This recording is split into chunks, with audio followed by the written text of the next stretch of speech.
ჩემთან სამსახურში ერთი ქალბატონი მოდის, ემა ქვია. დაახლოებით 85 წლის იქნება, არასდროს მეკითხავს მისი წლოვანება. ძალიან უყვარვარ. ძლივს დადის, მოხუცია, შემოგორდება ხოლმე მისი როლატორით და ლეონეს კითხულობს. ამბობს, რომ ლეონეს გარდა არავისგან მომსახურებას არ მიიღებს. გუშინ მოვიდა. რომ დამინახა, კარები გაუღე, შემოვიდა და თვალები გაუნათდა სიხარულისგან. მე არ ვიცი ეს ქალბატონი ვინ არის, მაგრამ რომ ვხედავ, რატომღაც დედა მახსენდება, ბებო მახსენდება, რომლებიც აღარ მყვანან და ვცდილობ, რომ ყოველთვის დავეხმარო. მერე სიცხისგან ცუდად იგრძნე თავი და წავედი მაღაზიაში, წყალი მოუტანე ცივი და არ გაგიშვებთ მეთქი, ისე თქო და ჯერ გამოკეთდით და მერე სახში მეწაგიყვანთ თქო. მერე ცუდად რო იყო, წყალი დალია, მოსულიარ და მადლობები მიხადა, ფეხსაცმელი მოიზომა, რამოდენიმე, არც ერთი მოეწონა, ზოგს ქუსლი ჰქონდა მაღალი, ზოგს ცუდი ცხვირი ჰქონდა, ზოგს ის, ზოგს ეს და ბოლოს მითხრა, რომ საფრიფარეშოში წამიყვანე თუ შეიძლება, თუ უფლებას მომცემდა. რადგან ჩვენ კლიენტებისთვის, მომხმარებლისთვის საფრიფარეშო არ გვაქვს ფილიალში და არა უშავს მეთქი, ჩვენ კი გვაქვს, არ გვაქვს მეთქი, მაგრამ მე წაგიყვანთ ჩვენთან თქო და წავიყვანე. შარვალი ვერ ჩაიწია. დავეხმარე, მოისაქმა, დაველოდე, იმიტომ რომ ხელები უცახცახებდა და როლატორის გარეშე ვერსად ვერ ჩდება, ჩერდება, წონასწორობას კარგავს და არ მინდოდა რომ ცუდად გამხდარიყო და წაქცეულიყო.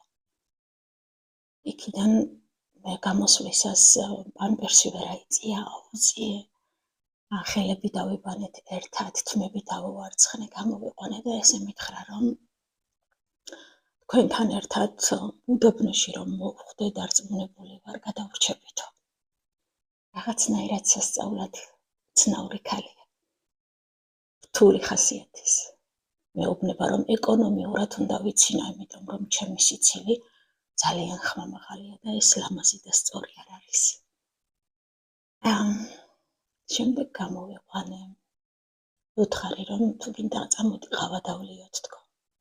ყავაზე უარი მითხრა, მე 6-ის ნახევარზეო, საღამოსიო, პანსიონში უნდა ვიყო უკვე მისულია და ვერ გავიჩერდები, წამის დალევა მიწევსო. მაშინ მიგაცილებ პანსიონატამდე თქო და ჩემ სამსახურიდან ახლოს არის მისი პანსიონატი და ესე როლატორით წავედით მე და ჩემი ემა პანსიონატამდე. პირველად მივაცილე სახლამდე. უხაროდა, რამდენი მადლობა მითხრა. რაღაცნაირად ანთებული თვალები ჰქონდა.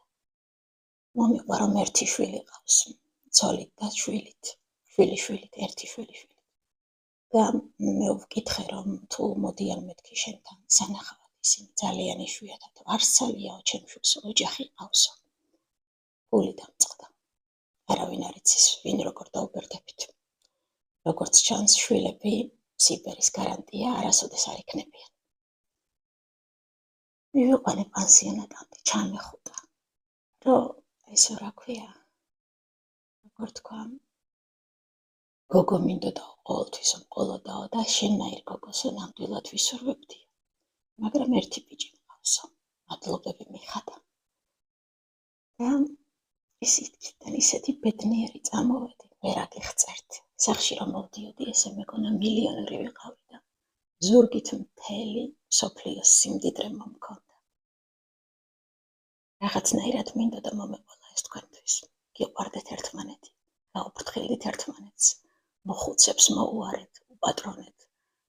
უკან ძალიან ლამაზად დაგიბრუნდებათ ეს ყველაფერი. ეხლა კი მე წავალ სამსახურში და თქვენ კი ბედნიერებას გისურვებთ.